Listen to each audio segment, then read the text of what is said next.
Hey guys, mostly welcome to all of in this video. स्वागत है आप सभी के इस वीडियो में।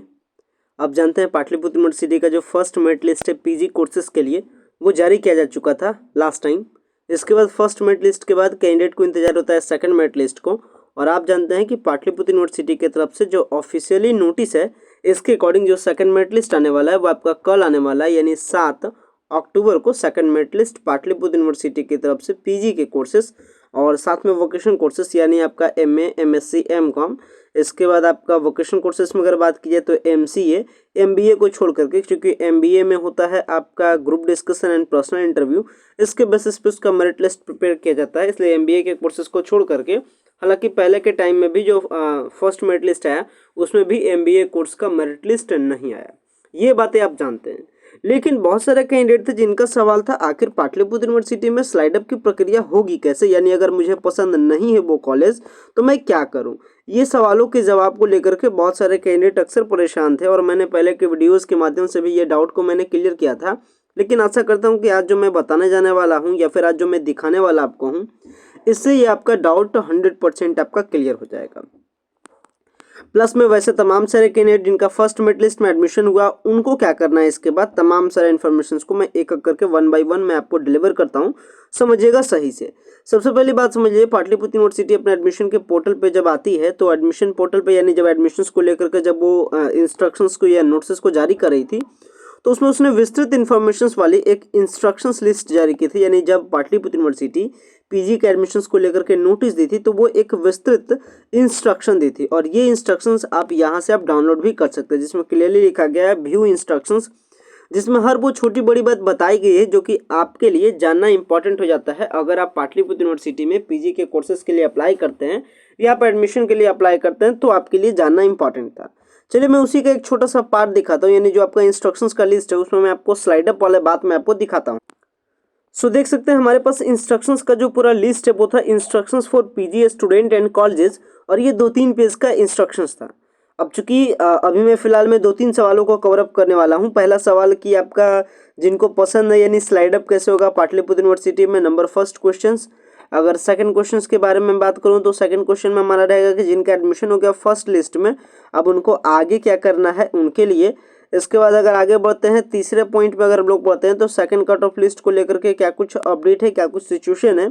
और चौथा सीटें कितने % बची है। ये तमाम सारे 4-5 क्वेश्चंस को मैं एक करके कवर अप करता हूँ। चलिए पहले देखते हैं स्लाइड अप को लेकर के कि आखिर स्लाइड अप कैसे होगा, यानी अगर आपको पसंद नहीं है तो आपको करना क्या है। तो अगर स्लाइड अप को लेकर के अगर बात की जाए तो ये जब पूरा लिस्ट आया था आपका, मतलब पूरा इंस्ट्रक्शंस का जो लिस्ट आया था, तो यहाँ देखिए इंस्ट्रक्शंस नंबर 1 डॉक्यूमेंट्स को लेकर के, सेकेंड, थर्ड एंड इसके बाद अगर ऊपर की ओर और बढ़े तो ये आपका हो गया 5th।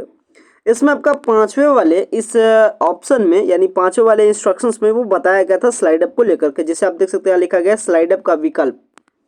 यहाँ देखिए बताया गया था, तो क्या है ये स्लाइड अप का विकल्प, चलिए पूरा पढ़ते हैं, इसके बाद आपको समझ में आ जाएगा। देखिए बताया गया था कि प्रथम मेधा सूची का प्रकाशन विद्यार्थियों के प्राप्तांक एवं उनके द्वारा वरीयता क्रम में चयनित विश्वविद्यालय के स्नातकोत्तर विभागों या महाविद्यालयों का स्नातकोत्तर केंद्र में उपलब्ध सीटों के आधार पर होगा। यानी फर्स्ट मेरिट लिस्ट कैसे बनेगा, तो वो बताया गया था कि जो कि आप चॉइस दिए थे, यानी जो आपने चॉइस किया, इसके बाद जो आपका परसेंटेज था, इसके बेसिस पे आपका फर्स्ट मेरिट लिस्ट बना। इसके बाद प्रथम मेधा सूची का नामांकन प्रक्रिया समाप्त हो जाने पर विश्वविद्यालय के स्नातकोत्तर विभागों महाविद्यालयों का स्नातकोत्तर केंद्रों में उपलब्ध सीटों का कोटिवार पुनः प्रदर्शन किया जाएगा। यानी जैसे ही आप जाना कि फर्स्ट मेरिट लिस्ट आपका एडमिशन खत्म हो गया, सेकंड मेरिट लिस्ट का प्रकाशन होगा, लेकिन आज से कल होते होते आपका जो सेकंड मेरिट लिस्ट को लेकर के जो सारी सीटें बचेगी, और हर कैटेगरी में चूंकि एडमिशन होता है कैटेगरी बेसिस पे, तो जो भी कैटेगरी में जितने भी सारे सीटें होगी हर कैटेगरी वाइज सीटों का जो डिटेल्स है वो आज जारी किया जाएगा। और इसके बाद आगे फिर बढ़ते हैं तो यहाँ देखिए बताया गया था कि जिसमें वैसे विद्यार्थी जो प्रथम मेधा सूची आने के देखिए यहाँ देखिए बताया जा रहा है, जिसमें वैसे विद्यार्थी जो प्रथम मेधा सूची में अपने पसंद के प्रथम वरीयता वाले स्नातकोत्तर विभाग या महाविद्यालय स्नातक केंद्र में स्थान नहीं प्राप्त कर सके, यानी जिनका चॉइस था, मान लेते अगर इन्होंने चॉइसिंग किया 1 2 3 4 5 कॉलेज का चॉइस किया, पहला चॉइस पे एएन कॉलेज था, दूसरा पे आपका कॉलेज ऑफ कॉमर्स था, तीसरा पे आपका बीडी था, चौथा पे टीपीएस था। लेटर सपोज मान लेते हैं किसी कैंडिडेट को मिलता है कॉलेज ऑफ कॉमर्स, तो उनका जो फर्स्ट वरीयता यानी जो फर्स्ट चॉइस है, क्योंकि वो उनको मिल नहीं सका, वही बात यहाँ बताया जा रहा है कि अगर आपका जो वैसे विद्यार्थी जो प्रथम मेधा सूची में अपने पसंद के प्रथम वरीयता वाले स्नातकोत्तर विभाग में स्थान नहीं प्राप्त कर सके, उन सभी लोगों को स्वतः स्लाइड अप का विकल्प देते हुए यानी ऑटोमेटिकली स्लाइड अप प्रोसेस करते हुए द्वितीय जब मेधा सूची प्रकाशन किया जाएगा तो उनको शामिल किया जाएगा। यानी वैसे कैंडिडेट जिनको अगर स्लाइड अप करना रहे तो स्लाइड अप करने के लिए क्या करना है, अगर मान लेते हैं आपके पसंदीदा कॉलेज में आपका अलॉटमेंट नहीं आ पाया है, मतलब आपके पसंदीदा के बारे में बात करें तो फर्स्ट चॉइस ही आपका पसंदीदा कहलाता है। तो अगर मान लेते हैं कि आपको फर्स्ट चॉइस नहीं मिला है और मान लेते हैं किसी बच्चा को थर्ड चॉइस मिल गया, अगर वो पसंद नहीं है और वो चाहता है स्लाइड अप करना, तो स्लाइड अप करने का सिंपल मतलब स्वतः स्लाइड अप, मतलब आपको एडमिशन नहीं लेना है, आप एडमिशन नहीं लीजिएगा। जैसे ही नेक्स्ट लिस्ट बनाया जाएगा तो आपको ऑटोमेटिकली ऊपर की ओर स्लाइड अप कर दिया जाएगा। हालांकि यूजी वाले टाइम में भी स्वतः स्लाइड अप की प्रक्रिया थी, लेकिन इतना ज़्यादा प्रॉब्लम हुआ यूजी एडमिशन्स में कि जो स्लाइड अप की प्रक्रिया थी वो जाना चाहिए ऑटोमेटिकली ऊपर, तो कभी कभी नीचे चल गया था, तो वो सारा कंप्यूटर का प्रॉब्लम था, बाद में उसको ठीक किया गया। तो इस बार भी जो पीजी का एडमिशन है उसमें भी जो आपका स्लाइड अप का प्रोसेस है वो आपका स्वतः स्लाइड अप है, यानी आपका ऑटोमेटिकली स्लाइड अप किया जाएगा अगर आपको नहीं मिलता है चॉइस तो। लेकिन इसमें देखिए एक पॉइंट के बारे में और भी बताया गया, लेकिन जिस कैंडिडेट को अगर प्रथम वरीयता यानी अगर आपको फर्स्ट चॉइस ही मिल गया, आपने फिर भी एडमिशन नहीं लिया, तो आपको द्वितीय एवं तृतीय मेधा सूची में आपको शामिल नहीं किया जाएगा। मतलब अगर किसी कैंडिडेट का पहला चॉइस एएन कॉलेज ही था और फिर भी वो एएन कॉलेज में एडमिशन नहीं लिया, तो उनका सेकंड लिस्ट और थर्ड लिस्ट से नाम ही हटा दिया जाएगा। लेकिन वैसे तमाम सारे कैंडिडेट जिनका अलॉटमेंट फर्स्ट चॉइस में नहीं हो पाया, अगर वो वेट करते हैं तो ऑटोमेटिकली उनका फर्स्ट जो चॉइस है उसमें आपका स्लाइड अप किया जाएगा, बशर्ते कि आपको एडमिशन नहीं लेना था। तो जो भी कैंडिडेट फर्स्ट मेरिट लिस्ट में जिनको भी मनपसंद नहीं मिला और वो एडमिशन नहीं लिए, तो पैसेंस रख के सेकंड मेरिट लिस्ट में आपका अलॉटमेंट आ जाएगा।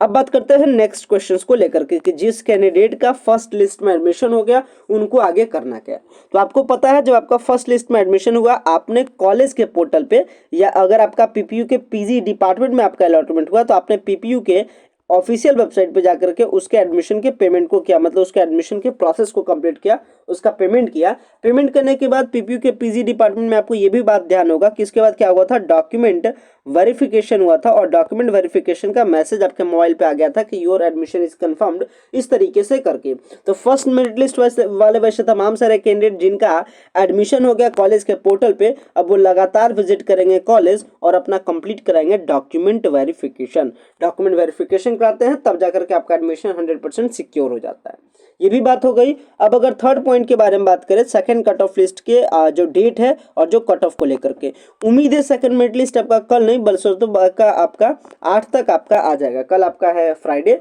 इसके बाद सैटरडे। उम्मीद है कि 8 को आपका सेकंड मेरिट लिस्ट आपका जारी कर दिया जाएगा। अगर कट ऑफ के बारे में बात करें तो फर्स्ट लिस्ट में से आपको क्या करना है, एटलीस्ट 2 से 3% आपको क्या करना है, डिक्रीज करना है। और 2 से 3% यानी इसका जो फॉर्मूला है सेकंड मेरिट लिस्ट निकालने का, वो फॉर्मूला है कि आप जिस भी कैटेगरी में हो, आपका जो भी कोर्स हो, उसका जो फर्स्ट लिस्ट का जो कट ऑफ था, आप उसमें 2 से 3% मैक्सिमम आप डिक्रीज कर दीजिए। देखिए अगर आप रेंज में आते हैं, इसका मतलब आपका 100% अलॉटमेंट आएगा सेकंड लिस्ट में, और अगर आप आउट ऑफ रेंज है तो उम्मीद रखिए आपका सेकंड मेरिट लिस्ट में आपका अलॉटमेंट आएगा नहीं, आपका अलॉटमेंट आएगा थर्ड मेरिट लिस्ट में। सेकंड मेरिट लिस्ट का जब आएगा कट ऑफ, उसमें फिर से 2 से 3% कम कीजिएगा। देखिएगा आप रेंज में आते हैं या नहीं आते हैं। अगर आप रेंज में नहीं आते हैं तो समझ लीजिए आपका एडमिशन नहीं होने वाला है, क्योंकि अगर बात की जाए सीटों को लेकर के तो समथिंग आपका ऑन एन एवरेज रखे कि 20,000 के आसपास पाटलिपुत्र यूनिवर्सिटी में पीजी को लेकर के सीटें हैं, और जिसमें जो आपका सीट फिलअप हो चुका है वो आपका 40 to 60% सीटें क्या हो चुकी है, भर चुकी है। और अगर 40 to 60% के बारे में बात करें तो लगभग 12 से 12,000 के आसपास सीटें आपकी क्या हो चुकी है, फर्स्ट लिस्ट में आपका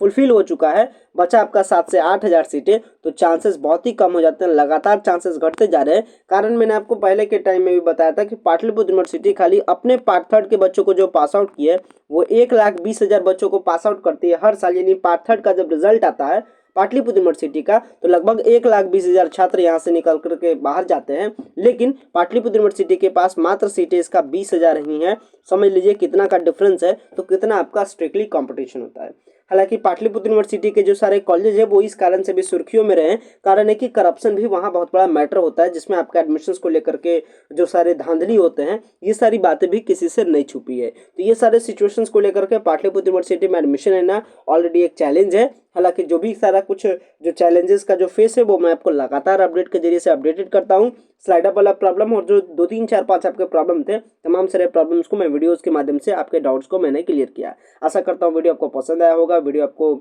अगर आप चैनल पे पहली बार विजिट किए हो तो चैनल को जरूर सब्सक्राइब कीजिएगा। वीडियो अगर आपको पसंद आए वीडियो को लाइक कीजिएगा, और किसी भी प्रकार का कमेंट्स या क्वेरी हो तो आप सुझाव दे सकते हैं, कमेंट्स कर सकते हैं, या फिर अगर आपको किसी भी प्रकार का एडमिशन्स को लेकर के, अगर आपको 100% एडमिशन अगर आपका कंफर्म कराना है, एडमिशन्स को लेकर के किसी भी प्रकार का आपको सपोर्ट चाहिए, तो वीडियो के डिस्क्रिप्शन बॉक्स में दिए गए नंबर्स पे आप संपर्क कर सकते हैं, या फिर आप हमें डायरेक्टली व्हाट्सएप पे मैसेज कर सकते हैं। गाइस वीडियो को इन करते हैं। Thanks a lot for watching this very important video.